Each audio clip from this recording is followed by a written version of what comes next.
is the outline of my talk, and I will start by giving some background information first. So the permeability of poroelastic materials shows how easily the fluid flows through the pores of a solid matrix and is defined as the proportionality constant in Darcy's law. So a poroelastic material is a material which is composed of a solid matrix saturated with fluid. And if we apply and sustain a compression on the upper surface of this material, then the fluid escapes from the boundaries of the matrix. This fluid flow induces a strain that, as Bio has proven, is varying over time and space. As you can see from the equation that shows how the internal fluid-induced strain decreases over space and time, this strain is related to the material constants, namely the permeability and the aggregate modulus, which, using this relationship, we can relate to the Young's modulus and the Poisson's ratio of the material. So we can image this time and space varying internal strain if we acquire ultrasound images over time and then compute the strain images. So by doing elastography over time, previous work in our team has proven that we can extract quantitative maps of the product of the aggregate modulus and permeability, as well as the Poisson's ratio of the solid matrix of the sample. So what is the motivation behind this study? All tissues are poroelastic, and a recent study at UCL has proven that this happens even at cellular level. Moreover, cancer exhibits higher than normal values of stiffness, permeability, and Poisson's ratio. And these higher material constants in malignant tissues are associated with angiogenesis. So our hypothesis is that if we can quantify the poroelastic material constants, it may be possible to characterize or even differentiate between healthy and malignant tissues. So the aim of the study was to demonstrate in phantoms if we can extract the permeability of the material separated from the other material constants by combining simultaneously dynamic shear wave and strain elastography. We refer to this new method as permelastography. For this study, we used a tissue mimicking phantom, and we chose agarose. We used the agarose phantoms of cylindrical geometry, and we increased the concentration of our agarose phantoms to vary from 2% to 7.3%. And in this way, we varied the pore size and the permeability of the sample. Agarose is been known by previous studies that is poroelastic and is also nonlinear. For this reason, in this presentation, I will focus on results that have been acquired when we work within the linear window, which is approximately up to 3% to 4% of applied strain. This is our experimental setup. So we placed the phantoms within a tank of degassed water at room temperature, and using an E-strong compressor, we applied and sustained an axial strain.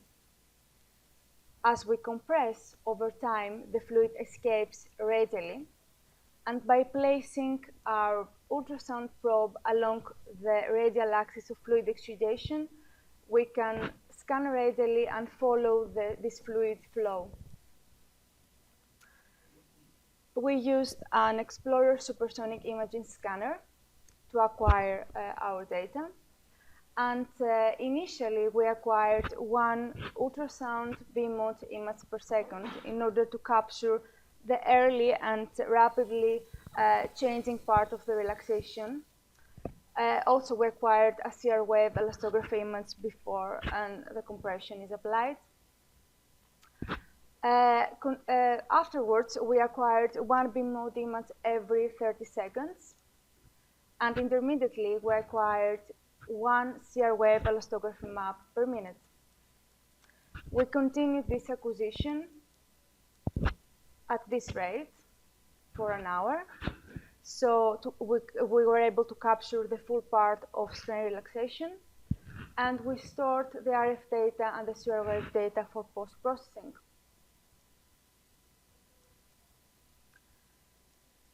So as we followed this relaxation of the compressed sample, we were able to follow the time and spatially varying strain as it progressively fades from the boundaries towards the center of the sample.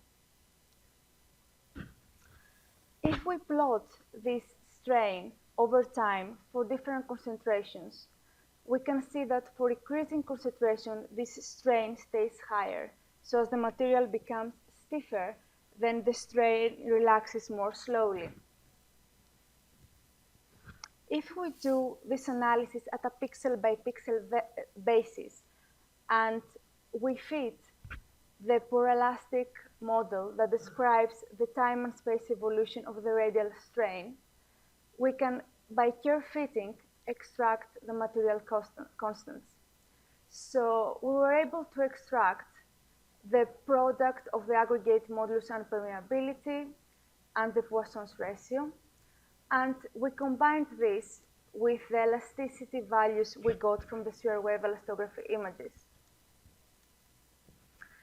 These elastography images were acquired over time, as I said, and even though we were working within the linear region and we didn't expect any time dependence based on theory, in reality, we had a small decrease over time, quite small, 0.001% kilopascal per second overall. And this is considered negligible change because it contributes very little to the overall 72% change on the strain that is due to poroelastic response. This may be to the viscoelasticity of the matrix or mostly to the absence of perfectly slip boundary conditions. So if we combine the quantitative maps of the poroelastic material constants with the Young's modulus values, we can then extract the K-map, or as we call it, permelastogram, on the overlapping region of interest of the B mode on the Shear wave elastography image. So by calculating per increasing concentration, the mean pixel values, we see that as the material becomes stiffer, the permeability decreases as the fluid flow flows more, has more difficulty to flow out from the material. So plotting the permeability as a function of the increasing concentration, we can see that it is very sensitive to the concentration of the sample under study. And this relationship is a parallel relation described by this mathematical equation. In order to gain more confidence in our results, we compared our results to a published independent study by Johnson and Dean in 1996. What Johnson and Dean did by using the same type of agarose was to apply small pressure on agarose membrane force reinforced within a fiber mesh, and collected the filtrate and applied Darcy's law and extracted the values of K for different concentrations. This method is hydraulic destructive technique, and they measured quite accurately the permeability of the agarose. So if we plot our results acquired by the imaging technique on the same graph with the results acquired by Johnson and Dean using this hydraulic technique, we can see that there is good agreement between these so different studies. And even though the slope is different, there is a good agreement in magnitude, and also the trend is really the same. This is more obvious if we look at this blonde almond plot, that there is good agreement between the permeability extraction between an imaging and the independent technique, non-imaging independent technique published by Johnson and Dean. So in conclusion, we present here a new non-destructive method we call permelastography, which enables the imaging of the permeability of a sample using ultrasound, strain, and Shear wave imaging together. All three poroelastic material constants were extracted separately, and these materials are related to fluid content and may be able to fully characterize the sample. Ongoing work in our team is focusing on applying this technique on breast cancer volunteers, as we believe that with further validation and development, this quantitative technique may be useful in many cancer applications like tumor diagnosis, treatment, and drug delivery, and monitor the response to drug treatment in cancer. Thank you very much for your attention, and I would like to thank my supervisors, Jeff Bamber, Jeremy Fomazon, and Dita De Souza, and also the members of the ultrasound and photoacoustics team of the Institute of Cancer Research. Thanks.